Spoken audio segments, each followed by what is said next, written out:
منتسب 5 ملايين حتى يطوقع.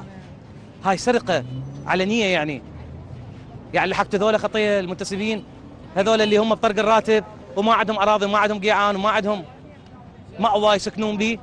زين احنا عندنا مساحات كبيرة، رئاسة الوزراء والبرلمان ليش ما يعطوهم، ليش ما يقررون قانون للناس اللي ما عندها سكن؟ ليش ما يوزعوا لهم أراضي هم يبنوها؟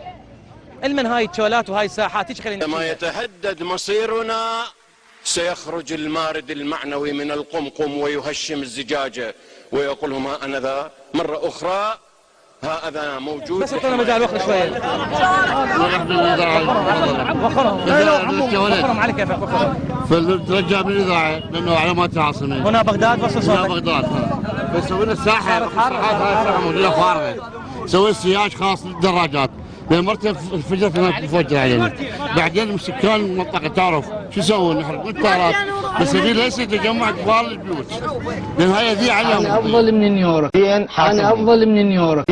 أنا أفضل من نيويورك. الله يقويك. فدوانا لك يا الله يكون بعونك. يستر عليك فدوان. الله يعطيك الصحة والعافية. ولا راتب ولا وعندي بنات. شاهد الله كل شيء ما عاد. فد لحظة. احنا شلون راح نقدر نوصل المعاناة؟ على كيفك اخويا ليش هيك؟ وخرهم الله يخليك. بس ما عنده راتب، يبي لك من البدوية وداعة محمد يا خارب الله ولباقينا. شوف ذاب مضبع كبيرك الله من الودان اطلع احسن. هذا كله مال الحر مال العرق هذا مال الحر. والله يا خاله ما عنده مبردة. مبردة ما عندك؟ اي والله لا ما عنده والله رشدي ميت. واحد ما دفع وذاك ما حد يدفع. وصلنا لنيويورك وبعدين حاسبني. أنا أفضل من نيويورك أشتغل. بيمن أفضل من نيويورك؟ لأن نيويورك كله بفلوس. بيمن. أنا بلاش. عمي سوي لك كهرباء بلاش. رحمة بلاش. بس مدار بلاش. نفايات بلاش. زراعة بلاش. تبع شو يجي سوي مثل أربيل. ياهو. أربيل أفضل أنا من أربيل. بيمن أفضل. كلهن. هسه أنا ما يعني أريد أنا بس يا أخي ماكو. لا أزوان أنت ما في مدينة الصدر شو اسمها المنطقة؟ بداية سوق مريم. قد يوميا ساعة ليش تجي هنا؟ اجي بالأربعة الصبح. بالأربعة الصبح؟ وهو السباقي من 4 الصبح لحد الآن؟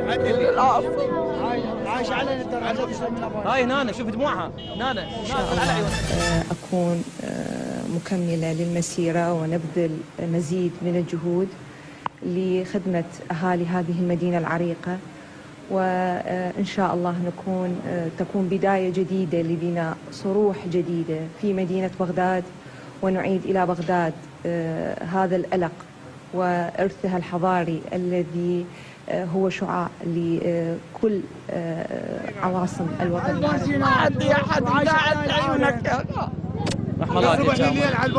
يعني هاي الشيلة العراقية الفوطة والعباية، مرة كبيرة بالسن تبيع بنزين بالشارع ليش؟ راتب ما عندها ليش؟ تبكي بالشارع ليش؟ وإلى متى؟ وش وقت؟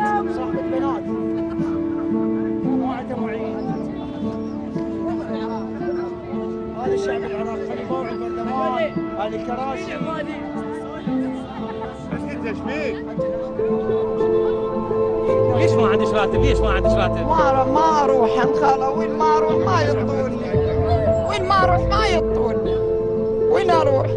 تدخل عليه وشوف وجه صاير بيه وشوف دموعها، يعني ليش يجي صار؟ لا ينتخبه وباكر صناديق الاقتراع هي اللي رفع وتنغسل. مرضى؟ اي والله واقف واحد يحكي واحد. كلها منشوله.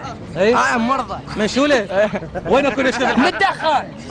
عيونها من الدخان. يوميا تجي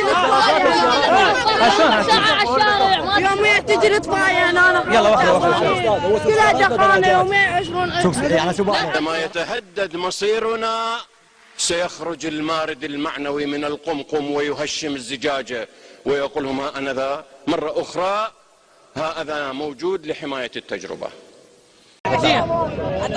أعزائي المشاهدين، الناس طلعت من بيوته والأطفال طلعوا من بيوتهم والشباب طلعوا من بيوتهم يجوا يم هاي المناطق اللي متلوثه، اللي اوساخ ونفايات، كهرباء ماكو وماء ماكو، منطقه بيت. لكن صفت في محلها ربما ماكو فساد. والله قلبك على الناس. طبعا قلبي على الناس، غصب الله عليك.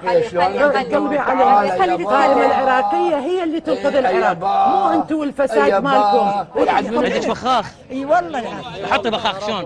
شلون تبخين؟ شفتوا اعزائي المشاهدين، مره اخرى الحجيه هنا الكبيره بالسن صار عندها ربو